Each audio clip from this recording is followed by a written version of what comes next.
Hola, ¿qué tal? Muy buenas noches.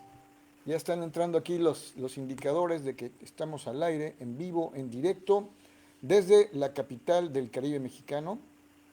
Esto es Radio Cultural Bahía, transmitiendo pues en total vivo, en total directo. Ahora sí que hasta Timbuktu y más allá. Así es. Hoy tenemos la presencia de, como siempre, los anuncios medios gachos.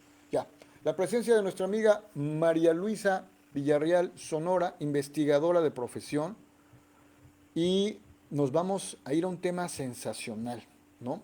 En la cultura maya, esta fuerza de la naturaleza que se encarga de combinar vientos, un poco de lluvia o mucha lluvia, Poco. se le domina. Pregúntale a los de Cancún en Wilma si fue poco. Este, Se le denominó con la palabra huracán. La, huracán es una palabra de origen maya. Y hoy Sí. María Luisa nos va a platicar de un huracán que tuvo, que entró a la ciudad de Bacalar hace algunos años, en 1785 para ser exactos. Adelante María Luisa, cámaras y micrófonos son todos tuyos. Buenas noches, bienvenida a este interesantísimo programa. Bueno, primero que nada, hola a todos. Lulú, ¿ya llegó por ahí? Ya está por aquí Lulú. Hola Lulú, Hola buenas Lulú, noches. buenas noches, ¿cómo estás? Bien, fíjate que vamos a hablar un poquito de y este artículo me lo encontré entre todos los artículos que he estado revisando para entender algunos aspectos de tipo natural, digamos, que suceden en toda esta zona. Y hay un artículo muy interesante de una investigadora que se apellida Pacheco, y ella hace un recuento de lo que sucedió en el huracán, pues un breve recuento de lo que sucedió con el huracán, un huracán que pegó precisamente en Bacalar en 1785, hace 235 años. Imagínense, hace 235 años pega un huracán. Vamos a ir relatando un poquito esta parte, pero hay una parte que me interesa mucho de su artículo que ella publica, que ella hace un análisis donde establece cómo se dieron las condiciones para que un fenómeno natural, a ver, escuché ya por ahí a mis perrijos, para que un fenómeno natural se volviera un desastre natural. Sí, y eso son cosas que aún se siguen aplicando y que no hemos aprendido las lecciones, bueno, lo mismo. El, empieza relatando un poco la carta que le envía el gobernador del partido de Bacalar, así se llamaban partidos, en 1785, 2 días después, es decir, en el febrero, marzo, abril, mayo, junio, julio, agosto. El 31 de agosto, Joseph Rosado, que era el gobernador del partido de Bacalar, de esta zona de Bacalar, le manda una carta así angustiosa y lastimera al gobernador de la provincia, que era Joseph Merino, eh, pidiendo, relatando de todo lo que le pasó, todo lo que pasó y la urgencia de que los ayudaran, ¿no? Eh, Joseph Rosado relata que el huracán entró el 29 de agosto. Y fíjate que revisando un poquito, es que soy bien curiosa, necesito averiguar más cosas. El 29 de agosto dice, después de la hora de la oración, durante la colonia se hacía oración a varias horas del día, pero en la tarde, dice, en la tarde a la hora de la oración, y eso era alrededor de las 6 de la tarde. O sea, alrededor de las 6 de la tarde entran vientos del norte, entra el viento huracanado del norte con muchísima lluvia, llueve durante muchos días. Dice, relata en su carta, el ruido era tronador, no habían visto algo igual. Hay mucho viento, entra por el norte, luego regresa hacia el sur, el viento empieza a pegar desde el sur y luego por el sureste. Entonces, eso nos da una idea, eso, para los que vamos meteorología y ahora que estamos más familiarizados con la información de huracanes, pues lo que te da a entender es que el ojo del huracán pasó por Bacalar. Sí, es decir, primero pegó el viento desde el norte, luego se da la vuelta, pasa y pega por el sur-sureste.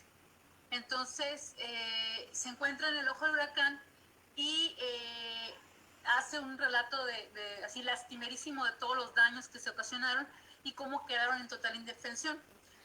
Pacheco dice, la doctora Pacheco dice que se destruyeron cultivos, hubo escasez de alimento, se cerraron los caminos, se destruyeron las barcazas y todo el transporte que tenía Bacalar en esa época, hubo deforestación, inundaciones y casas y edificios destruidos.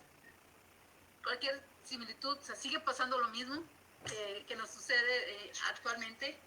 Y Pero en dice, aquella época las chozas eran más que las casas de había casas, mamposterías. Pero, no había casas. pero ¿y la gente cupo toda en las casas de mampostería? No. Acuérdate que ¿te acuerdas cuando hubo el huracán Janet? 1955. Yo conocí todavía mucha gente que me contó lo que pasó en Janet.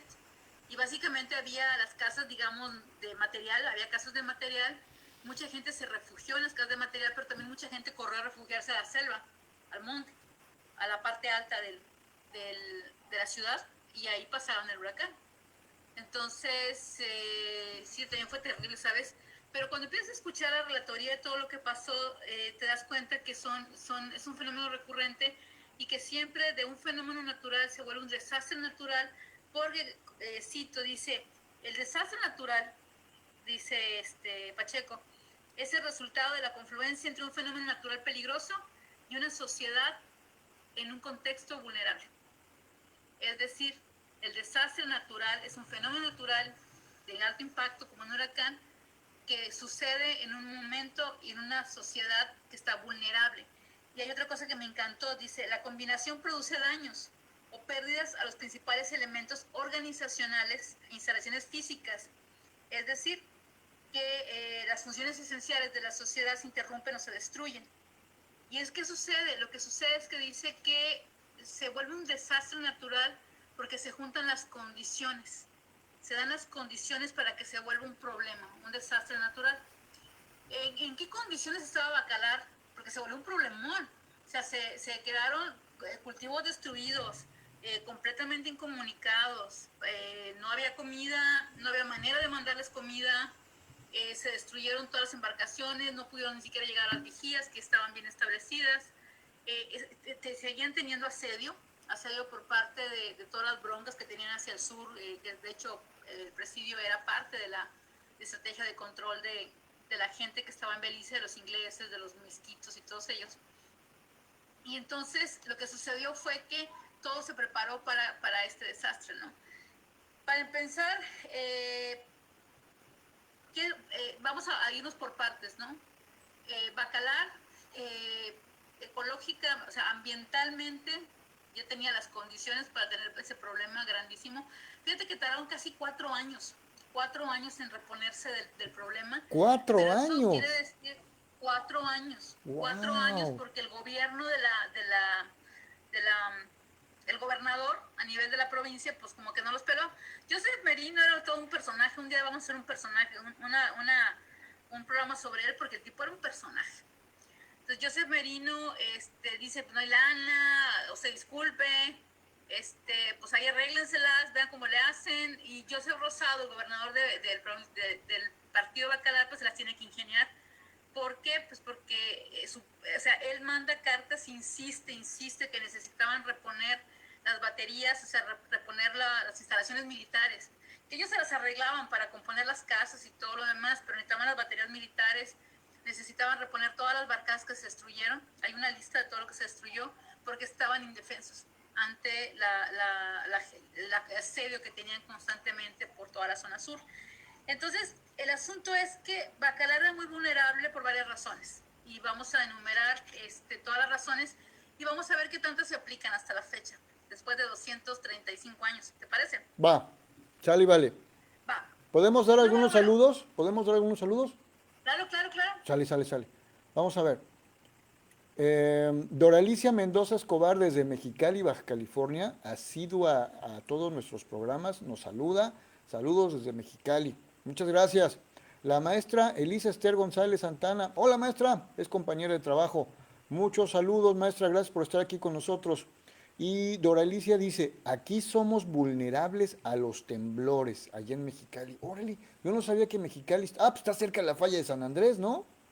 Por supuesto, claro, por supuesto, Pues sí. claro, sí. Mayor razón todavía. Bueno, entonces, Ujú. 4 años se tardaron. Pues no nos vayamos tan lejos, Malu. Más o menos hasta que... Te voy a decir una ¿Ah? cosita. Tapachula, Dime. Chiapas, todavía sigue esperando el apoyo del huracán Vilma. Sí te lo creo, sí te lo creo. Sí, pues sí, o sea, todavía siguen esperando todas esas. Sí, sí te lo creo. Dos Entonces, mil insisto, cinco. cualquier parecido con la realidad es mera coincidencia. Cualquier ciclo en la vida de los Estos mexicanos. chavos,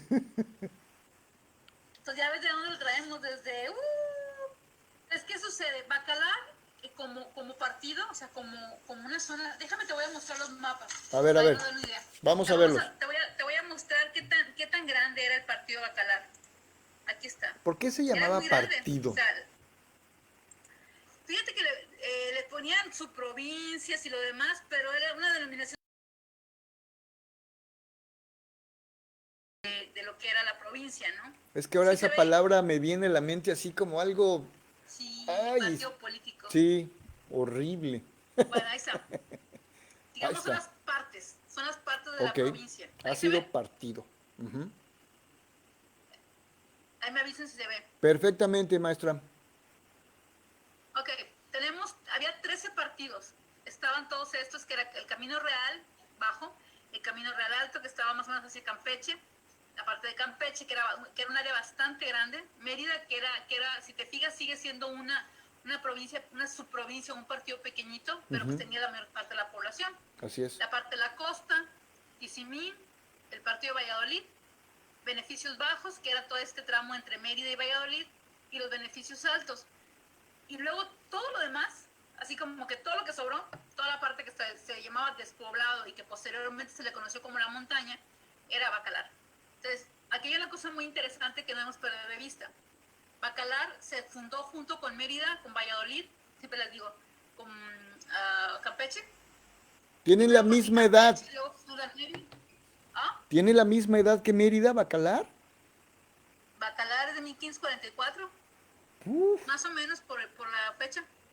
nada Pero pues más. es que la bronca, los pobrecitos, se de cuenta que dijeron, no, pues fundan Campeche, a los pocos años fundan Mérida, luego fundan Valladolid, y luego pues, siguen explorando, encuentran Bacalar con la laguna, y dicen, mira, tiene salida al mar, ya la hicimos, aquí vamos a poder sacar barcos para Europa, y luego te voy a contar qué pasó. Pero lo que te quiero mostrar es que veas el tamaño que tenía toda la zona de influencia de Bacalar. Ujú. El recuento dice que eran 24 pueblos congregados y que además abarcaban todas las congregaciones, asentamientos. Eran 24 pueblos que estaban bajo manejo español. Ahorita vamos a ver el mapa, pero además había muchos pueblos de indios, digamos, libres de todo lo que era fuera del control de la administración española y de la iglesia también. Entonces, para llegar de Mérida a Bacalar eran 100 leguas, dice la literatura, que son como 4 kilómetros y cacho cada legua, eran casi 400 kilómetros de los cuales, si te fijas en el mapa, pues hay un pedazo como que ya se les acabó el camino. Entonces, no había caminos. Entonces, 40 leguas, 160 y tantos kilómetros, casi 180 kilómetros, eran de vil monte. O Con- sea, se acababa el camino y te tenías que seguir por la brechita. No más como 180 kilómetros hasta Bacalar. No más. Y eso realmente no cambió en muchísimos años. Entonces, ¿qué sucedió? Lo que sucedió también fue que, o sea, ya nos vamos dando una idea de lo aislado que estaba Bacalar.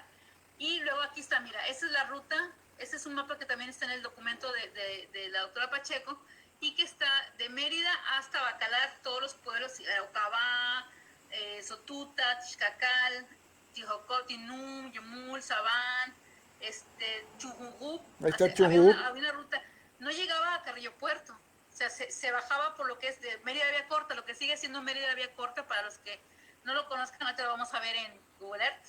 Pero Chan Y Santa Cruz fue ya invento de tiempos más modernos, ¿no?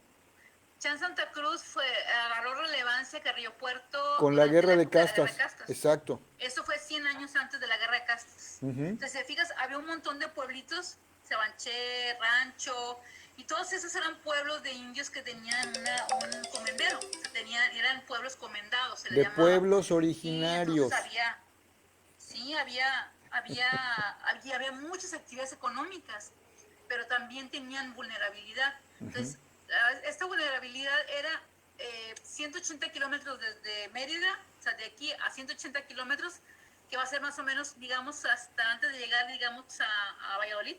Un poco, pues si la hacemos así, va a ser Tijosuco. Por ahí de Tijosuco empezaba la carretera, empezaba el camino, digamos, ya transitable. Y de Tijosuco para acá, pues no había más que una brecha, que te seguías hacia Bacalar. Y además había otra cosa, había una serie de zonas de pantano. Dice, Bacalar tenía ambiental. Vamos a ver. Ese es un mapa más moderno, pero te das una idea de que todavía hasta esa época, en 1824, tenía esta conformación. Es decir, todavía tenía estos caminitos y lo demás, y lo agarro porque me gusta, tiene está bastante definido, ¿no? Los pueblos, desde Chunjunjuba hasta Bacalar. Toda esta zona, desde Chunjunjuba a Bacalar, era lo que se llamaba la zona de la montaña.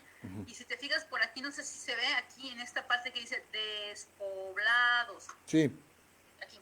ok. Entonces, todo lo que estaba despoblado lo achocaban a Bacalar. O sea, era la famosa zona de la montaña. ¿Qué había ahí? Aparte de los pueblos que estaban comendados, había pueblos de indios libres, de esclavos fugados, que también, si vemos aquí abajito, pues está Río Hondo. Esta zona es lo que es Río Hondo. Abajito está Río Nuevo, Río Walish, que de ahí había, y en esta zona, entre Río Hondo y el Walish, aquí está, vamos a verlo aquí, mira, este es Río Hondo y este es el Walish, acá, Río Walish. Entre esta zona había muchísimos pantanos. Toda esta zona, dice, Bacalar estaba rodeado por muchísima naturaleza. Había muchísimos bosques, digamos, que todavía existen digamos, entre Chichanjá y lo que es Bacalar, hacia el poniente. Hacia el poniente había bastantes bosques grandes y y del otro lado estaba rodeado por lagunas, pantanos, etcétera, etcétera, ¿no? Entonces, la cosa aquí es que esto permitió, bueno, que permanecer aislado. La gente, te digo, que pensaba, dijeron, cuando llegaron los españoles, dijeron, ya la hicimos, o sea, de aquí podemos salir A mar a abierto. a, ¿ah? Primero a la bahía de A Chetumal y Europa. luego a mar abierto. Así, eso decían. Y entonces, ¿qué sucedió? Lo que sucedió fue que se dieron cuenta, creo que por acá tengo el mapa. Bueno, ahorita te voy a mostrar. Déjame, me salgo de aquí y vámonos a Google Earth. Te Bien. voy a explicar en Google Earth, así Más como que tiene más... saludos, más más saludos, más saludos. ok, Ahorita déjame que, ver. ¿Saludos? sí, Espera, dice échale. la presidenta de AMPI, muy buenas noches, licenciada Mariana Marín Cortés. Saludos, maestro Enrique, y gracias a Malú por esta historia que está contando. Y mucha gente no sabía en mi pueblo nativo de Bacalar, ya lo había escuchado. Gracias, me encanta el programa. Bueno, gracias a usted por estarnos sintonizando. Déjame ver si hay más. No, eso es todo. Ahora sí.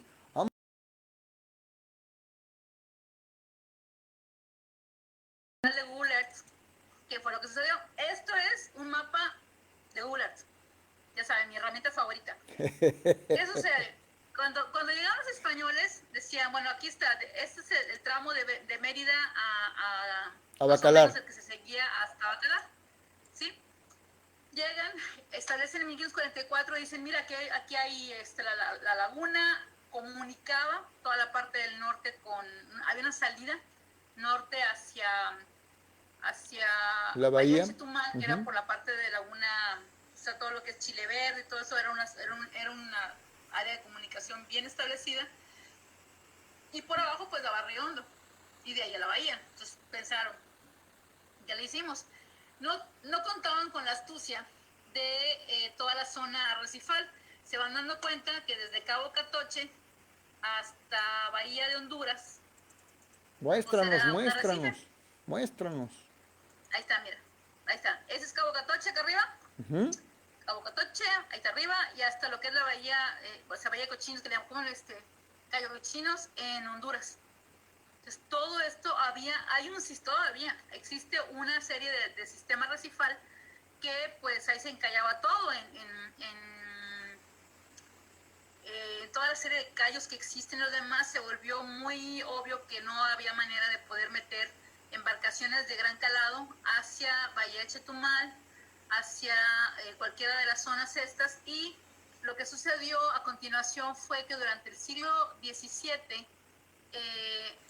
Bacalar se hace que se fue entre que venía y no. Cuando descubren los españoles que no hay manera de utilizarlo como puerto de altura, digamos, para poder meter embarcaciones y goletas y cosas así grandes, pero en Belice sí tenían un poco más abiertas las zonas de los cayos y ahí sí llegaron a meter embarcaciones un poco más grandes. Oye, Malú, Entonces, la zona arrecifal que dices es más grande que la australiana. no, La no, no, aust- no, no, no, la australiana es enorme. O sea, lo que tenemos aquí es un arrecife así. O sea, Ujú, tenemos una línea arrecifal. ujú. Pero si te vas a Australia, el arrecife de Australia A ver, es... vámonos. Te lo voy a mostrar. Ya que estamos aquí en el Google Earth, Ya que estamos en Google Earth y pues ya que preguntaste, pues te lo voy a mostrar. Acá está Australia, aquí está Australia, acá está. En la costa en la costa este de Australia hay un sistema arrecifal muy grande, que es lo que le llaman la Costa Dorada, ¿no? ujú, El sistema arrecifal de Australia es gigantesco. O sea, no solo, nosotros tenemos un digamos, pedacito. espérate, te voy a decir, es Brisbane, Australia, en Queensland. Ahí está, y nos vamos a Brisbane. Ok, Me toda esta encanta porque zona que usted está aquí sabe de todo de frente. esto, licenciada. Ah, Me encanta porque usted sabe de todo de esto. pues ya estuve allá. Ya fui a Eso. Australia. Ya fui. Un día te voy a contar los aventuritos en Australia. Me enseñas las fotos. No, pues es que fue hace muchos años, no, hombre, no había así como que, pues no había así como mucha lana para hacer muchas fotos. Mira, el sistema arrecifal cubre toda la costa dorada que le llaman de Australia, y son como una serie de islas y cayos y todo eso. Acá, mira, ¿lo ves? Sí. Estos chamacos. Déjalos, Cubre déjalos, que todas salgan en el ¿ves esta programa. zona que está acá? Aquí se ve. Ve ¿Lo nomás. ves? Sí. Es Ve muy ancho, o sea, nomás. es anchísimo. Déjame, te digo cuánto mide de ancho. Vamos a Google Earth. Digamos, en bendito Google Earth, ya Ahí está, sabes. ahí está. Fíjate, en este tramo que no están, son 28 kilómetros de ancho, 28 que no es kilómetros. así muy que digas que brocoto. Pero aquí que está, por ejemplo, más ancho, mide 92 kilómetros. En Wow. Quintana Roo, ahí para allá lo guardé, no, espérate, no lo voy a eliminar. En Quintana Roo, vámonos a Bacalar, que nos lleve Google Earth. Te ayudo. Chito. Yo muevo el mundo. Ahí está. Ahí está, ¿ves? Mira. Solito nos lleva. Llegamos a Bacalar. No, hombre, es una chulada esta cosa. No, y luego ya descubrí otras funciones padrísimas. Entonces, en Quintana Roo tenemos este arrecife, o sea, esta partecita chiquita. Ujú. Es angostito. Tiene tal vez 1 kilómetro en la parte más ancha. Entonces, sí es muy diferente, es muy diferente. Siempre es un sistema arrecifal, pero es como una barrera muy pegada antes de la orilla, digamos. Digamos que si lo ponemos aquí así y lo medimos, pues en algunas zonas, en promedio mide como 1 kilómetro. ¿Ya respondí a la pregunta? Muchísimas gracias. Perfecto. Entonces, Muchísimas eso gracias. se topan con que ¿No pues, pueden hay pasar un por ahí? clima, no pueden pasar, o sea, y no había forma de que pudieran dragar, una cosa así, ¿no? Entonces, pues se resignan a que esta zona, pues es una zona como de protección para evitar que se les metan los ingleses que ya habían empezado a trabajar por acá. Fíjate que los ingleses, dice dice Pacheco, y de hecho hay muchas investigaciones sobre toda esta parte. A mí me fascina, digo, siempre sigo amando la historia de toda esta zona porque es como, de hecho estoy escribiendo una novela, pero todavía me Luego falta hacemos la tiempo, película. financiamiento. No, es que toda esta zona permaneció no cartografiada durante muchos años, luego te voy a contar. Entonces, ¿qué resulta? Bueno, lo que sucedió es que si bien no contaba con puerto hacia el mar, sí tenía muchísimos ríos y todo, pantanos, toda esta. Aquí hay un mapa y de hecho se dice que los habitantes de toda esta zona moverse, auxilio, podían moverse hacia, me atacan, se podían mover toda la zona hacia, hasta Guatemala podían moverse, y eso era una maravilla porque podían moverse por toda la región, por absolutamente toda la región. Aquí voy a entrar, esta es la parte que quiero ver. Mira, podían moverse, ¿ves estos círculos rojos que tracé aquí? Sí. Todo esto son zonas que había, esto es de 1824, pero los datos del siglo XVI y XVII, todavía hasta el 18, 1700 por ahí, dice que había muchísimos cuerpos de agua y que la forma de transporte mucho más eficiente, que de hecho hasta los años 70 en toda esta zona la forma más eficiente de transporte fue agua, por agua. Entonces dice, hay relatos y hay datos de cómo los indios de toda esta zona, pues se les denominaba, trasladaban mercancía y todo lo demás a través de todos los cuerpos de agua, tan lejos como Chungunjup, tan lejos como la parte donde está el Petén, y Guatemala, toda la zona de Guatemala, ¿no? Sí. Entonces había muchísimas zonas de río y había bajos y había pantanos, entonces donde podían moverse y la gente tenía un conocimiento muy amplio. Hay una cosa que te quiero mostrar aquí. Había una serie de lagunas muy grandes, que eso es lo que también siempre le digo a la gente, me gusta que traten de visualizar el paisaje como un ente cambiante. ¿Sí? Tenemos una Mira, pregunta. había... ¿Ah? Tenemos una pregunta de uno de nuestros... Espérate. Ok. Ahí está. A ver, Dime. dice. Marconi Lucas, ¿qué tal? Muy buenas noches, gracias por sintonizarnos. Dice, ¿esa zona de arrecifes se mantiene en buenas condiciones actualmente? Me imagino que se refiere a la nuestra, la quintanarroense. Tenemos un problema a nivel mundial con los arrecifes, de hecho. El fenómeno de blanqueamiento que empezó en los 90, el fenómeno de blanqueamiento empezó a darse en el mar, en los océanos a nivel mundial desde, yo recuerdo, el 90 y mediados de los 90 empezamos a notar que había blanqueamiento y había bastantes impactos. Entonces, no, la mayor parte de las zonas arrecifales a nivel mundial, hay muy pocas zonas arrecifales que están todavía digamos, en buenas condiciones. Y es importante recalcar que se debe a una serie de factores que varían muchísimo, ¿no? Desde cambio en la temperatura del mar, obviamente tiene que ver también con cuestiones de salinidad, o sea, varían, pero son factores que obviamente están impactando y se ha escrito mucho y se ha hecho mucho sobre los arrecifes, sobre la biodiversidad. Ahora bien, si te refieres a la capacidad y la integridad del sistema arrecifal como esta muralla de piedra, o sigue siendo muralla de piedra, aunque te diré que una cosa, por ahí del 97, es que los mexicanos son muy bien ocurrentes. En el 97 me acuerdo que fue, por ahí del 95 estaba Cedillo, creo que estaba Cedillo. Cedillo, a ver, Y me acuerdo, 88, ¿sí, no? 70, 76, 76, 82, 82, 88 y 88, 2000. 92, 92, 96. 96, 2000. Sí, ¿Sí, no? sí, sí, Fox ganó en el 2000, creo que por ahí, ¿no? exactamente, sí estaba Bueno, Cedillo. estaba Cedillo. Sí me acuerdo que estaba Cedillo, luego te voy a contar. No es apto para toda la familia, porque sé que estaba Cedillo. Pero, porque era muy aficionado, era bucear Xcalac, el presidente. Entonces llegaba de repente, llegaba el Estado Mayor Presidencial Xcalac, cerraban todo porque el señor presidente quería ir a bucear a Chinchorro.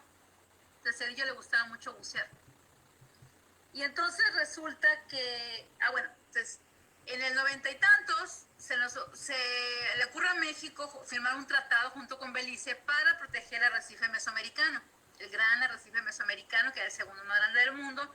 Pues nosotros estábamos trabajando, yo recuerdo haber ido a la firma y todo lo demás, bien padre, Uris y todo lo demás, orgullo mexicano. Y como a los 6 meses, pues aquí el gobierno estatal, fue el gobierno estatal la iniciativa, si no me equivoco, sí, se declaró que era seguridad nacional abrir el canal de Zaragoza. Ajá. Y dinamitaron el arrecife. Uf. Se dinamitó el arrecife para abrir el canal.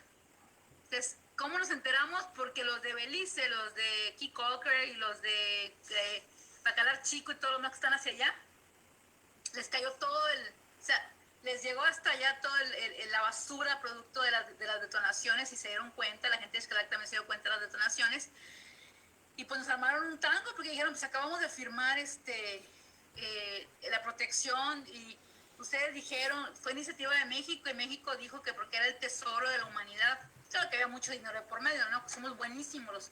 El ambientalismo, tienen que entender una cosa, el medio ambiente mucha gente lo ve como negocio. Y todas las reservas y todas las cosas de protección generalmente significa que alguien está ofreciendo dinero por eso. Entonces, cuando firmamos era porque había muchos fondos de parte del Banco, del Global Environmental Fund, del Fondo Mundial, para proteger el arrecife mesoamericano. Pero a los 6 meses le metieron dinamita. Entonces, así es con la mayor parte de las iniciativas de conservación, desafortunadamente, y hay un montón de casos, pero bueno, no va al caso.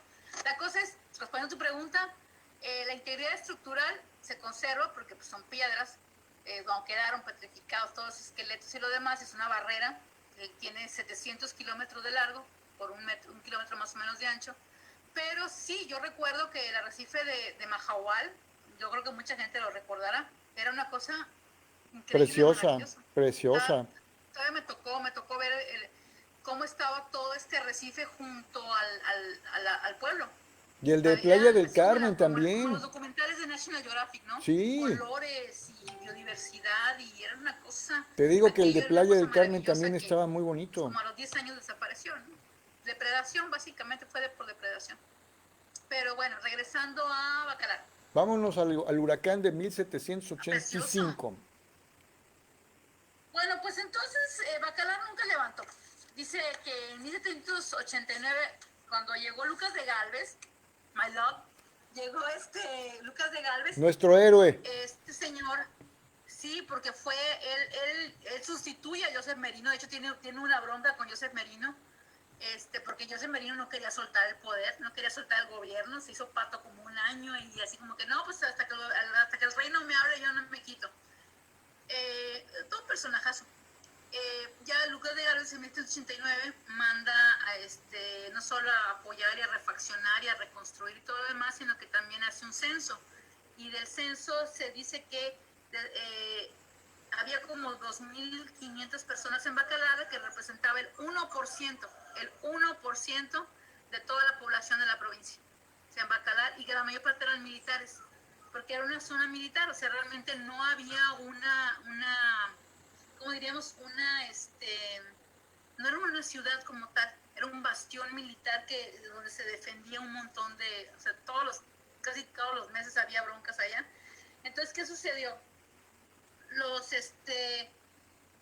Durante el siglo XVI, XVII, 1600, empieza a haber, primero que nada no tenían las condiciones que se prestaron perdón, es que están, perdón, Hola, hola. este, ¿Cómo se llama? es que me estoy llorando. Esta es una de las perrinietas. Entonces, una de las condiciones es que la frontera hacia el sur era muy difusa. O sea, realmente no hubo un límite hasta por ahí de 1783 se firmó un tratado, el Tratado de Versalles, donde el gobierno inglés y el gobierno español, así como buenos cuates, se firmaban un tratado donde decía, mira, de aquí para acá, que básicamente era desde el río Walish, por ahí, hacia el sur, ahí date, para cortar palo de tinte con tus ingleses, ¿no? Con tus Baymen. Pero de aquí para arriba, pues no, porque esa ya es toda, esa es mi parte española, ¿no? Y entonces lo que sucedió fue que llega el huracán y se destruye todas las baterías de defensa de Bacalar, y muy honorables, los ingleses se meten hasta donde quieren, y pues quien me defiende, ¿no? Chino libre, o sea, inglés libre, y empiezan a tener problemas y conflictos, y pues no se podían ni defender los pobrecitos de Bacalar, ¿no? Pues nada más así como que, pues Joseph Rosado le mandaba cartas y le mandaba cartas y le mandaba cartas al gobernador diciendo es que necesitamos las baterías de defensa, necesitamos, no hay carpinteros en Bacalar, no podemos reparar los barcos, no podemos reparar las baterías de defensa, no podemos reparar las vigías, se destruyeron completamente. Entonces, está este factor del aislamiento y del hecho de que empezó a haber cada vez más Baymen en toda la zona. a partir de 1717, cuando los ingleses descubren el palo de tinte, por ahí de 1600, a principios, sí, la primera mitad de 1600, descubren el palo de tinte. Y empiezan a meterse, pero no lo habían descubierto en esta zona, estaba en Campeche. Y allá andaban. Entonces, los asentamientos de Campeche y Mérida pues estaban bien fortificados y evitaban que los ingleses se metieran a cortar hacia el monte. O sea, digamos, no podían entrar tierra adentro, pero en la zona de Campeche, en Bahía de Términos, ahí en el huequito ese que tiene Campeche, pues ahí se metían a como les daba su gana. Entonces, si lo vemos así, mira, vámonos por esta zona. Veamos. Ahí está, ¿ves? Sí, Entonces, ¿qué sucedió? Sucedió esto. Estaban acá en Bahía de Términos durante casi 100 años. 100 años batallando con los ingleses metidos acá en toda esta zona, aquí alrededor de Bahía de Términos y alrededor de Campeche y todo lo demás. Y lo que pasó fue que se arman los españoles y los expulsan a los ingleses, y los ingleses lo que hacen es que se dan la vuelta, aquí dan la vuelta. Había ya algunos asentamientos madereros en esta zona que le chismearon a los Baymen que había muchísimo palo de tinte porque había muchos ríos y había muchos pantanos, que ahí es donde se da el palo de tinte. Matoxylon campechanum se llama la especie, y que se nos asientan, empiezan a llenarse de asentamientos donde está Corozal. Casi todo el distrito de Corozal podría decirse que se empezó a establecer desde muchísimo tiempo antes. Y pues que estos chavos incursionaban, se iban por la bahía de Chetumal, se metían por el río Hondo y de vez en cuando atacaban Bacalar. O sea, había ataques a Bacalar y lo que te decían, ¿no? Entonces Bacalar pues respondía la agresión con agresión. O sea, atacaban Bacalar, la gente huía a los pueblos, hasta donde podían. Se mucha acababa la gente, agresión, los ingleses se regresaban. mucha Los gente que nos bacalareños se está armaban. viendo, perdón, mucha gente que nos está viendo no conoce el fuerte de Bacalar del que estás mencionando. ¿No tienes una imagen por ahí del fuerte de Bacalar? No, de hecho, el fuerte de Bacalar se construyó muchísimo después. ¿Te acuerdas que te comenté? Ujú. Hasta por ahí de 1800 casi. 1700 y cacho, ya habían pasado 200 años, ya me acordé. 180 años desde la fundación de Bacalar. Fue en 1644 y 1700, sí, fue para principios del siglo XVIII, cuando empezaron a tener más duros los catorrazos de los Baymen. Entonces, a principios del siglo XVIII lo construyeron porque ya no les quedaba, o sea, fue así de que, oye, es que necesito que me eches la mano, ¿no? Entonces, Bacalar, digo, lo que sucedió fue, estaba aislado, dijimos, estaba muy lejos de todos lados, estaba rodeado por ecosistemas que eran muy difíciles, o sea, eran cerros muy altas, era una brecha para llegar desde Mérida hasta Bacalar, o sea, la brecha eran 400 kilómetros, pero de esos 180 eran de brecha. Había pantanos, había unas zonas, y hay una cosa que te quiero mostrar. Venga. Mira, toda esta zona, dice la literatura, la recorrían con río. Uno dice, bueno, ¿y por dónde se metían? Si aquí no hay, o sea, estaba Bacalar, o sea, había muchos cuerpos de agua, dice la historia. Esas son las cicatrices. A mí me encanta andar investigando todo esto. ¿Ves esto? ¿Sí se ve? Sí, sí se ve. Esto es un bajo, un humedal, que era una antigua laguna. Todo esto, toda esta parte del sistema de Bacalar llegaba hasta acá. De acuerdo a los mapas antiguos, aquí había cuerpos de agua, todo esto era cuerpos de agua, y mira, aquí había otros cuerpos de agua, corrientales, cuerpos de agua y lagunas. Y estas, que son las 7 lagunas, ¿te acuerdas que me lo comentaste? Sí. Que están antes de Carrillo Puerto. Era una sola laguna. Era un solo sistema grande. Entonces, lo que ha pasado es que volvemos a lo mismo, se han ido asolvando, se han ido secando, y entonces se forman todas estas maravillosas. Es impresionante. No son azules como como Bacalar, obviamente, pero pues sí tienen todo este sistema, y cuando vas revisando, te vas dando cuenta que mira, aquí hay otro, aquí viene otra línea, aquí viene otra línea. Entonces, había muchísimos cuerpos de agua todo alrededor. Aquí hay otro que sigue siendo un bajo muy grande. Ese es un área de entrada que es el que nos da problemas ahora en Bacalar. Y toda esta zona estaba, pero así, atiborrada de agua por todas partes. Esa es la famosa laguna de Dos Hermanos, que te digo, los hermanos o dos hermanos.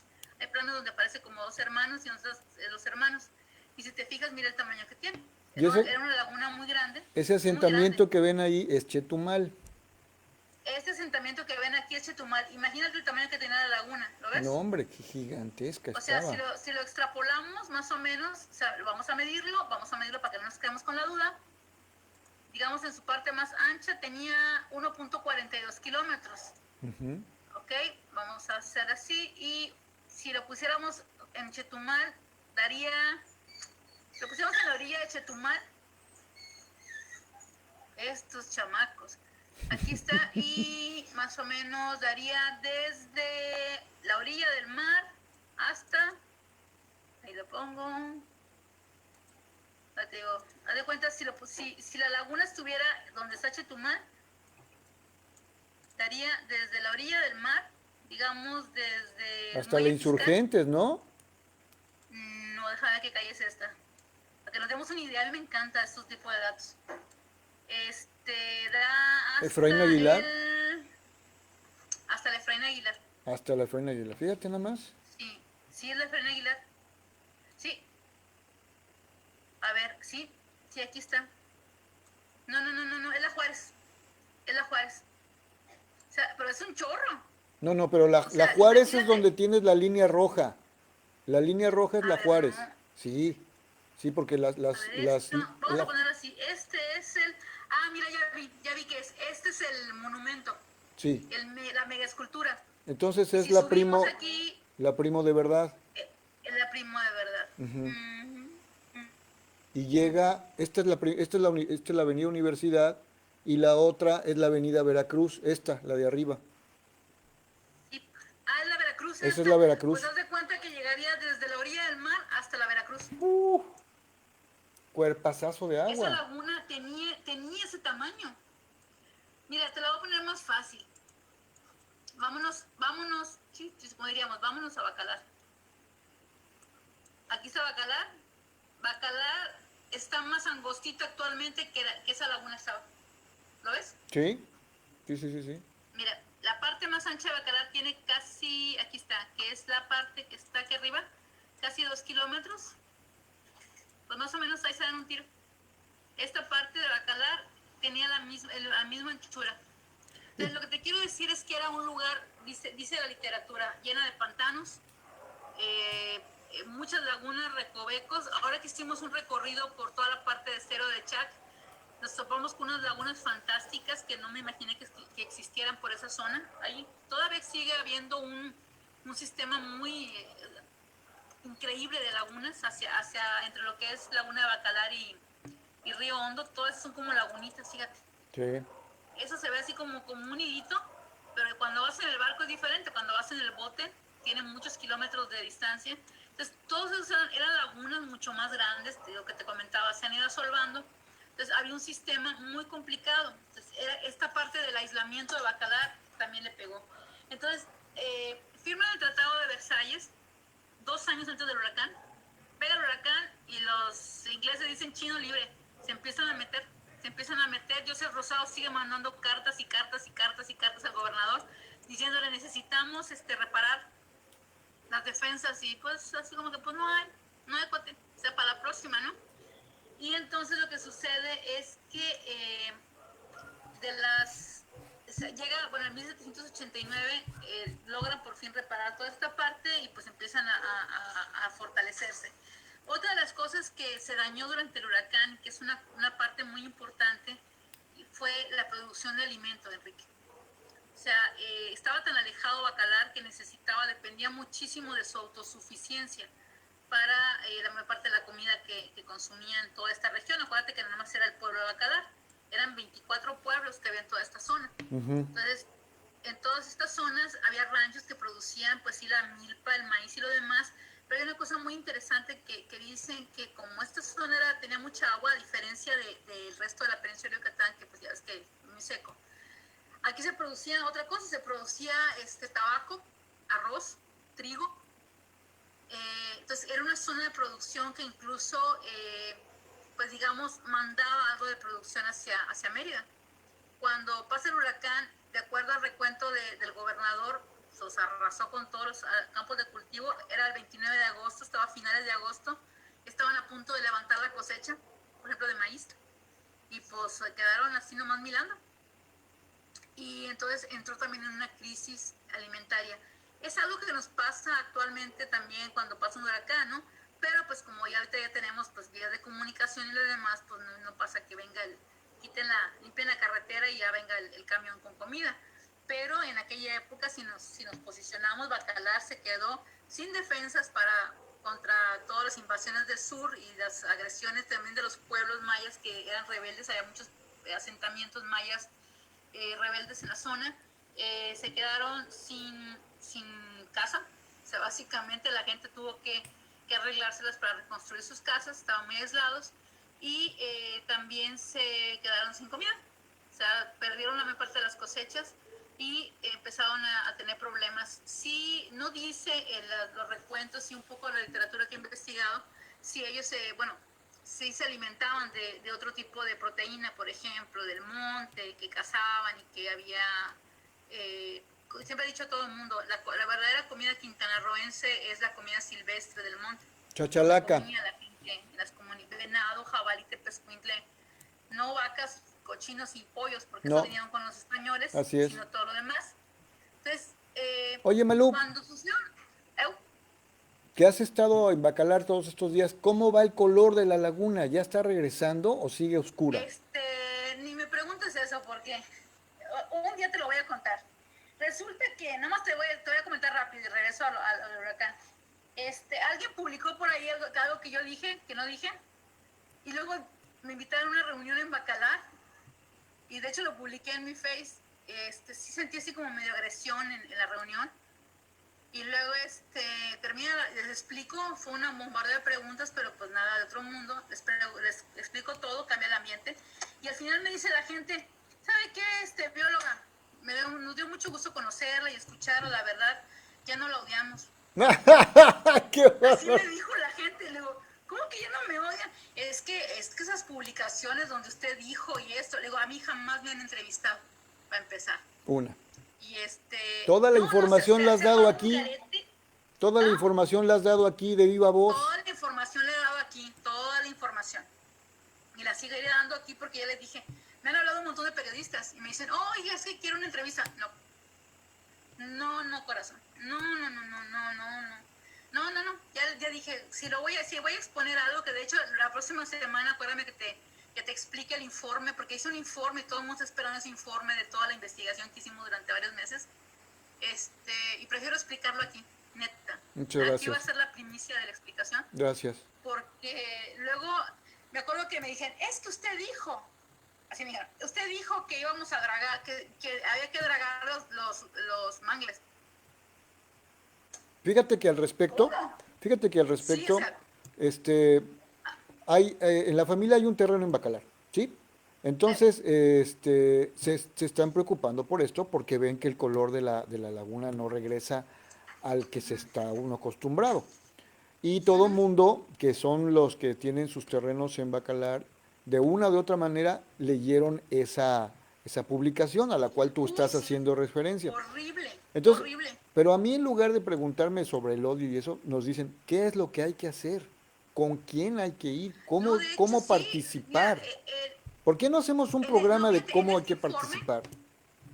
en este informe, es un problema complejo, Enrique, y me costó, o sea, te lo puedo decir así, no depende solo de lo que se haga o deje de hacer en la orilla de Bacalar. Pero ya te voy a dar los datos ya con Gullert, más adelante, Ok, la próxima semana. Porque mira, te puedo asegurar una cosa, revisé todo. O sea, dirán misa, pero yo no solamente nos fuimos a revisar los canales, la laguna, los alrededor, la cuenca arriba, la cuenca abajo, la cuenca en medio, la orilla de los pueblos y todo el asunto, y ya te puedo decir qué pasó, pero la próxima semana te digo. va, Regresando. vámonos.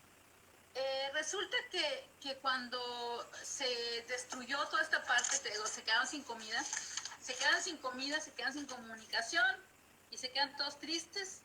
Entonces, dice José Rosado, es que está destruida las casas, está destruido todo, nos están atacando los ingleses, no tenemos comida, entonces, así que fue un caos, fue un quiebre. pero retoma el análisis de decir, bueno, hubo condiciones que lo que sucedió fue que permitieron permitieron que este fenómeno natural se volviera un desastre natural. Y son condiciones que siguen hasta la fecha. O sea, cuando yo empiezo a revisar los reportes de daños, las quejas de la gente de esa época, del gobernador diciendo que necesitaban ayuda, pidiéndole ayuda al gobierno central, porque pues tenían si fuera una noticia de esta época, diríamos que Joseph Rosado se quedó esperando el DN3 por parte del gobernador principal, del mero mero, porque no llegó el apoyo. O sea, les prometieron que les iban a dar apoyo. Entonces, si lo leyeras en un periódico de la actualidad, tendrías muchas similitudes. ¿Qué sucedió? No se invirtió, para empezar. Nunca quiso el gobierno central invertir, digamos, no valía la pena invertir en un buen camino, en un camino que fuera de Bacalar hacia, digamos, hacia Mérida, esos 180 kilómetros que eran Vilmonte, y que obviamente con un huracán, los que pasamos por el huracán Dean a nosotros nos tocó aquí en Chetumal en 2007, ¿te acuerdas? Sí. Que también fue en agosto. El huracán Dean entró a mediados de agosto, y salió por ahí del 28 de agosto, más o menos, y también pasó por la zona de Bacalar, y también, o sea, le encuentro muchas similitudes, y por eso puedo entender lo que pasó, porque nosotros vivimos el huracán Dean, pasó casi por la misma zona. O sea, sí, más o menos, de acuerdo a la información que hay y todo lo demás, el trayecto del huracán, aquí está, fue más o menos así. Entonces, entró así, de acuerdo a los vientos y todo lo demás, que es muy similar a lo que sucedió con el huracán Dean en el 2007. Y también fue más o menos de las mismas épocas, mismas fechas. Se llaman los huracanes de verano. Esos huracanes de verano, en el caso de Dean no trajo mucha agua, que eso nos ayudó muchísimo. En el caso del huracán de 1385, que en aquella época no le ponían nombres, así que es el huracán de 1385, sí, hay gente que me preguntaba, ¿y cómo se llama ese huracán? Que aquí estamos acostumbrados a que le pongan nombres, ¿no? Pues ponle el huracán de Bacalar, se va a llamar Bacalar. El huracán de Bacalar de 1385 entró más o menos por la misma zona, de acuerdo a cómo describen los vientos y lo demás. Y si recuerdas lo que sucedió con Dean, fue algo muy similar. ¿Qué sucedió? Y fíjate que ya en 2007, o sea, un par de siglos después, ¿qué fue lo que sucedió? Extrapolando, se nos cerraron los caminos. Sí. O sea, se destruyó la mayor parte de los cultivos. Yo recuerdo durante 3 o 4 años hubo veda porque no podíamos entrar a las áreas forestales, no podíamos, planchó un montón de áreas forestales y los árboles o sea, se cerraron los pasos, no se podía pasar, la gente tuvo que entrar con motosierras, hubo ejidos que tenían maquinaria para poder abrir, pero la mayor parte de los ejidos pues se tuvo que esperar poco a poco. Mucha gente lo que hizo fue tratar de abrir sus trabajaderos, o sea, llevaban su hacha, llevaban su machete y pues como pudieron empezaron a abrir para poder llegar a las milpas. Se perdieron las cosechas de ese año, se perdieron toda la producción de maíz, de comida, pero bueno, nos refaccionaron de otros lugares y sí hubo algunos pagos. Pero cuando te pones a pensar en esta misma situación 200 años antes, con la gente sin tener, digamos, el acceso a, pues, digamos, a camiones o aviones del ejército llegando con comida, pues sí se encontraron estas 2.500 personas que estaban en Bacalar, se encontraron en una situación muy precaria. Por eso, un fenómeno natural se volvió un desastre. Pero además lo que me encanta de toda esta historia es que durante 4 años, que esa es la parte que es rescatable y es la parte que tendríamos que aprender, durante 4 años realmente no hubo ayuda de nadie más. Ahí fue cuando los bacalareños se tuvieron que fajar los pantalones para poder salir adelante, recuperar zonas de cultivo, arreglárselas, defenderse sin las baterías de defensa del Bacalar. Bacalar era una ciudad que tenía una muralla. De hecho, William Miller, todavía en 1880 y tantos, ¿sí? 1860 y tantos, describe que había una muralla alrededor de Bacalar. Es una lástima, la verdad. Es otra cosa que también reflexiono, porque en una reunión, que precisamente en esa reunión donde me dijeron que ya no me odiaban, parte de lo que comentó la gente es que es una lástima que Bacalar es un pueblo mágico sin identidad. Es Yo verdad. digo, pues, ¿por qué no preguntan? Tú has visto, por ejemplo, yo he ido a varios pueblos mágicos, a San Cristóbal y todo eso. Parras, Tú llegas Coahuila. y ves la identidad del pueblo. Sí. O sea, las casas, la historia, caminas por las calles y puedes sentir, palpar la historia, la ¿Quién es el identidad, cronista de la ciudad de Bacalar? ah, ¿Hay cronista en Bacalar? sí, creo que sí. No sé quién, pero debe haber. Entonces, ¿qué sucede? Lo que sucede es que Bacalar ha crecido de manera desordenada. Hay un reglamento en Bacalar de imagen urbana que tiene ya varios años, pero pues nadie lo implementa. Es un poco esta parte irónica de todos esos que dicen, es que no hay reglamentación y es que no hay instrumentos de reglamentación en Bacalar. Sí los hay, pero se los pasan por el arco del triunfo. Entonces, si la autoridad no lo exige, lo implementa, pues cada quien hace lo que le da su gana, ¿no? De Entonces, acuerdo. en Bacalar necesitamos trabajar toda esa parte de identidad. Regresando a 1785, 4 años pasan, 4 años, 1200 días, más de 1200 días, casi 2010, solitos. Entonces, repeliendo misquitos, repeliendo Baymen, y la gente de Bacalar se organizan, algunos sí se van de la zona porque había otros pueblos, acuérdate que había 24 pueblos, pero reconstruyen entre todos. O sea, Joseph Rosado dice que hace una especie de ordenanza donde se le quita la presión a los indígenas que estaban en la zona, a los indios, para que se dedicaran única y exclusivamente a cultivar. O sea, olvídate que estén haciendo y necesitamos que vuelvan. Había esas cofradías de indígenas que producían alimento, había ciertas como cooperativas organizadas en algunos de los pueblos alrededor, incluso en los pueblos independientes, y ellos les dicen, ¿sabes qué? Ponte a cultivar. O sea, necesitamos comida, necesitamos que empiecen a producir otra vez comida, se empiezan a organizar porque no había apoyo del centro. Los mismos habitantes empiezan pues a tratar de reconstruir sus casas. No todas eran de palitos y de madera, había muchas casas. Todavía cuando llegó Miller en última mitad de 1800, describe Bacalar. Aquí está, mira. Permíteme. Stop sharing. Dispuesto el pueblo. Aquí está. Este era el pueblo. En 1746. 40 años antes del huracán. Entonces, hay un plano, donde está la iglesia. La iglesia, si te fijas, aquí está el fuerte, ¿lo ves? Sí. El fuerte está aquí. Sí, que no estaba tan bien construido, que digamos, pero ya estaba bien puestito ahí. Y aquí estaba la iglesia. Entonces, si lo extrapolamos así, aquí está el parque actual, el parque del centro de Bacalar. Ajá. Y la iglesia, lo que le digo a la gente, está a un costado del parque estaba, digamos, donde está ahorita, creo que hay unas heladerías y una cosa así.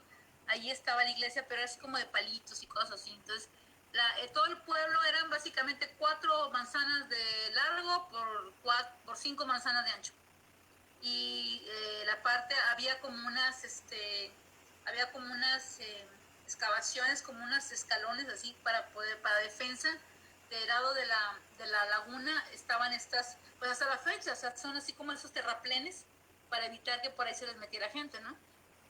Y había túneles. El pueblo, Había túneles que comunicaban al fuerte con la iglesia. sí, de hecho sí existen. Fíjate que mucha gente piensa que es una leyenda urbana. No, yo ya los vi. He platicado con varios habitantes, digamos, de años de Bacalar, y te ubican dónde están los túneles. ¿Sabes qué es lo triste? Que también lo comenté en esa reunión. Lo triste es que es una oportunidad maravillosa para hablar sobre la historia de Bacalar. Esos túneles se hicieron precisamente para proteger a la población, para poder movilizar estratégicamente tropas por debajo del pueblo. Es un túnel donde me dicen, pues más o menos cabes medio parado, ¿no? Sí, no, sí cabes parado. Construidos. ¿Sabes dónde hay una entrada? En la Casa de la Cultura. En la Casa de la Cultura. Ahí destapas la salida o la entrada. En la iglesia hay otra, y te puedes y en meter. el fuerte hay otro. Y está totalmente Bueno. de mampostería, ¿eh? No, no está así de tierrita. El problema, según me cuentan, es que en algunas zonas, porque el túnel iba para varias partes del pueblo, en algunas zonas hay gente que, ay, México lindo y mágico, algunas personas están utilizando como fosa séptica los túneles, se conectaron ahí. Entonces, es un crimen, es un crimen. ¿Por Ay, qué? Pues porque es algo que no hay, es algo que no hay en otra parte es esta falta de la visión de la identidad de Bacalar, de esta historia riquísima que tenía. Durante los años 80 se derribaron la mayor parte de las casas que quedaban en pie, o sea, muchas de las casas que quedaban en pie, de casonas de aquella época. La albarrada, había una albarrada todavía que me cuenta la gente en los 70s, pero todavía una albarrada grande. Quedan muy pocas casas de aquella época, pero tampoco se está haciendo mucho por recuperar la imagen idílica de esta maravillosa historia colonial que tuvo Bacalar y que tuvo esa maravillosa también historia muchísimos años antes de toda la zona, de toda esta zona tan agitada, con una historia tan intensa, porque es apasionante la historia de Bacalar, sí. toda esta zona de combates y de combates a cada año, o sea, aquí era el pan de todos los días, estarse cuidando de los ingleses, de los holandeses, de los piratas, de los bremen, de los corsarios, de los misquitos, de los mayas rebeldes, y mucho de esta zona donde también había estos pueblos libres, digamos, de mayas, tuvo también, según algunos autores, que ver con esta visión de libertad que con el tiempo se volvió eh, la llama, digamos, para impulsar las rebeliones de los indígenas aquí en toda esta zona. Entonces, otra de las cosas es esto. Este mapa, este plano es de 1751, 30 años, 30 y tantos años antes del huracán, y eso es lo que había del fuerte. O sea, en el fuerte había esta construcción que ya habían hecho, porque digo que antes no tenían, pero cuando llegó cuando empezaban los Baymen a principios del siglo XVIII a entrar en Bacalar, me encanta porque Bacalar lo escribieron con V de vaca. Y eso sí, si alguna vez tienen esta maravillosa oportunidad de leer un documento antiguo, van a ver o sea, cómo se alegra uno de que exista la RAE, tanto que la criticamos, pero qué bruto, no hombre, y escribía como querían, la abreviaban como les daba la gana, entonces tienes que andar adivinando qué. Les acababa el espacio y nada más ponían una Pues eso letra es y lo ahí se hacían bonito, algo ¿para qué encima, les ¿no? pones normas y reglas, hombre? Está Pues padre. pusieron normas y es una bronca leer la escritura antigua porque sí es toda una cuestión así de detectivesca, ¿no? Entonces queda toda esta zona y esta zona maravillosa llena de pantanos, llena de lagunas, llena de ríos, llena de historia maravillosa, de aventuras de corsarios, de aventuras de piratas, también fue un reto para la población local que, que, que se desarrolló, o sea, porque en ningún momento, a pesar de que Bacalar quedó abandonada varias veces, la última grande,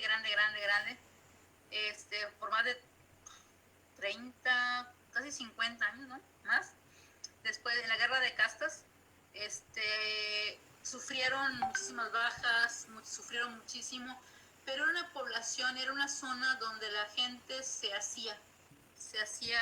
fortalecía y crecía y se consolidaba, y todas sus historias de supervivencia, desastres naturales, ataques y a todas las vicisitudes que hubo en esta zona durante más de 400 años, y todavía más atrás, durante la época de los mayas, durante casi 3000 años, te denota que la gente que vivía en esta zona era gente que supo cómo superar muchos retos de este tipo, y era gente que se hizo fuerte en esta zona. Esta no era una zona para gente débil, era una zona que necesitaba, aquí venías a sobrevivir, por eso mandaban muy poca gente. De hecho mandaron, ahí luego te voy a contar la historia de los migrantes de las Canarias que mandaron a Bacalar para repoblar y ya les mandaban a los pobres. Pero esta historia del huracán no solamente nos muestra cómo seguimos incurriendo, seguimos cayendo en los errores de no cuidar la, la acumulación de detalles que nos vuelven vulnerables cuando sucede un fenómeno natural, seguimos cometiendo los mismos errores, o sea, seguimos teniendo esta serie de problemas, y muchos de los fenómenos naturales y de los desastres naturales que estamos teniendo es precisamente por esta falta de visión que nos deja vulnerables, y que cuando viene un huracán o que viene cualquier evento, como los que está sucediendo ahora, nos sorprendemos, ¿no? Y decimos, es que nos agarró mal parados. Sí, pero ya había indicios hace como 30 años de que eso iba a pasar, ¿no? Entonces, son lecciones maravillosas, y como siempre, la parte positiva es que la gente de Bacalar salió adelante. 4 años batallaron solitos para poder organizarse y protegerse y sobrevivir en lo que, pues ya para cuando llegó Lucas de Gálvez, pues ya habían levantado muchas cosas y había hecho muchas cosas, pero Lucas de Gálvez también traía otra visión, y él también contribuyó muchísimo a fortalecer la infraestructura de caminos en la península de Yucatán. Luego vamos a platicar de todas las obras que hizo en los 3-4 años que estuvo como gobernante que lo mataron. Pero el señor fortaleció muchísimo porque se dio cuenta que parte de las debilidades que tenía la provincia eran esta red de caminos tan deficientes, y muchos de los caminos hasta la fecha siguen en pie. Muy Hasta aquí. bien. Pues No hemos cierro llegado la a la participación. recta final del programa. Vamos a ver si por acá hay más saluditos. Marconi, pues dice muchas gracias por tu respuesta sobre los arrecifes.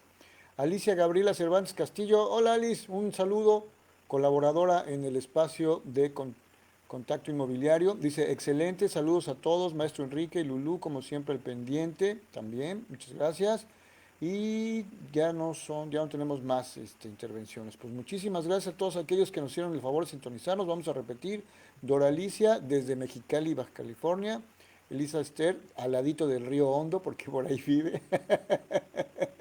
Este, Mariana Marín Cortés, también muchas gracias por estarnos sintonizando. Marconi Lucas fue un exalumno mío, mucho gusto y muy bueno, por cierto, con muchas aventuras que él ha vivido. Me contó muchas, es todo él hubiera sido un buen corsario, sin lugar a dudas.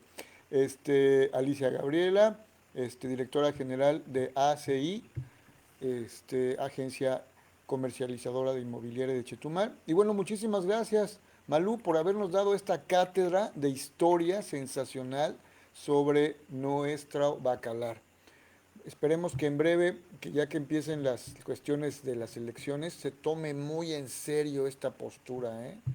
Y vamos a enseñarles lo que tienen que hacer. Bueno, yo no, tú, lo que tienen que Pues hacer. es que No se ya dejan, deberían saberlo. no se dejan. Bien, pues muchas gracias a usted que nos sintonizó, muchas gracias a Malú por darnos esta cátedra de historia y pues nos vemos dentro de 7 días. ¿Podemos dar algún inicio del programa dentro de 7 días? Le O? voy a presentar el informe. Perfecto, el Le voy informe. a presentar todo lo que... Ahora sí que lo voy a presentar así, de mi viva voz, para que no me anden mal publicando. Todo lo Perfecto. que encontramos es fascinante, te va a encantar, te va a fascinar. O sea, yo estoy así cuando hay algunas personas que les he mostrado un poco los resultados de toda la investigación, eh, de todo lo que hicimos de campo, colecta de información, información bibliográfica, científica y todo lo demás. Y un poquito la idea no es, o sea, no es que seamos así Juan Camaney, pero yo creo que tenemos esa capacidad de tener la visión panorámica, porque volvemos a lo mismo. Yo creo que a este informe le voy a llamar el informe Slumdog Millionaire. porque, Quisiera ser millonario. porque lo que sucedió fue que empecé a revisar, o sea, empecé a revisar datos y digo, caray, esto ya lo vi en alguna parte, ya lo viví. Así me pasó todo el informe, entonces empecé a revisar los elementos, los datos, las causales, la zonificación y lo demás. Me di cuenta que durante 30 años la vida me puso en los lugares donde se volvió esta investigación así como, no, pues sí, con razón. O sea, así como, sí, lo vi, y sí es cierto. Entonces, haz de cuenta que mucho de esta información se me volvió muy sencilla de analizar, no solamente por toda la información que leí de científica y por la información que me dio la gente que tiene mucho conocimiento, sino porque dio la casualidad de que durante 30 años he trabajado en muchos de esos lugares, en muchos de esos temas. La problemática la había conocido en casos aislados, que ahora sí es así, todo así. Yo dije, me lleva el tren. O sea, cuando empiezas a ver que las piezas de rompecabezas durante 30 años eran realmente piezas de un solo rompecabezas, se vuelve fascinante, ¿no? Entonces, la próxima semana les voy a presentar los informes de resultados digamos, de la investigación sobre qué pudo haber sucedido en la Laguna de Bacalar y Perfectísimo. algunas estrategias que es necesario retomar, ¿no? Perfecto. Entonces, ya pensaré un título más corto, pero básicamente es eso, es una investigación que realicé sobre las posibles, o sea, es un conjunto de situaciones que te decían, no es una sola cosa que pasó. Es una desafortunada coincidencia de factores que dieron esta situación, pero también hay formas en las cuales se puede hacer prevención, mitigación y restauración sin caer en sensacionalismos ni áreas naturales protegidas, porque ya volvieron otra vez al ataque los pseudoambientalistas. Ahora sí que hicieron hasta una convocatoria en change.org, como si eso sirviera de algo, ¿no? Pero ya tienen 60,000 firmas de que que quieren que Bacalar sea una reserva otra vez, ¿no? No, no, no, no, no. Y dices, bueno, 60,000 firmas, ¿y qué tiene que opinar gente de China Sobre sobre Bacalar. el destino de Bacalar, ¿no? Entonces, pues sí está muy bien tu movimiento y todo lo demás, pero además o sea, una de las cosas que siempre he criticado de Change, y esto sí lo digo, es que te explican por qué vas a votar en un párrafo, en un parrafito, ¿sí? Entonces dices, no, o sea, discúlpame, pero si vas a querer que yo te apoye, me tienes que dar más explicación y todos los datos. Lo que te dije, el problema es no preguntamos, seguimos como borregos. Entonces, esa persona hace así como su exposición, que los estromatolitos, que el oxígeno, que acá, y 63,000 personas dijeron que sí, se tiene que hacer una reserva en Bacalar. Pero dices tú, o sea, no, no, no, Muy no, qué bien. mal hablamos. Pues nos Entonces vemos a ver. regresamos la próxima semana con la exposición del informe sobre las posibles, las coincidencias desafortunadas de lo que pasó y los caminos posibles de solución hacia el asunto de Bacalar. ¿Te Perfecto. parece? Me parece Sí. extraordinario. Muchas gracias y a usted por habernos sintonizado. Nos vemos dentro de 7 días en el informe de Malú. Hasta luego. Bye. Gracias. Bye.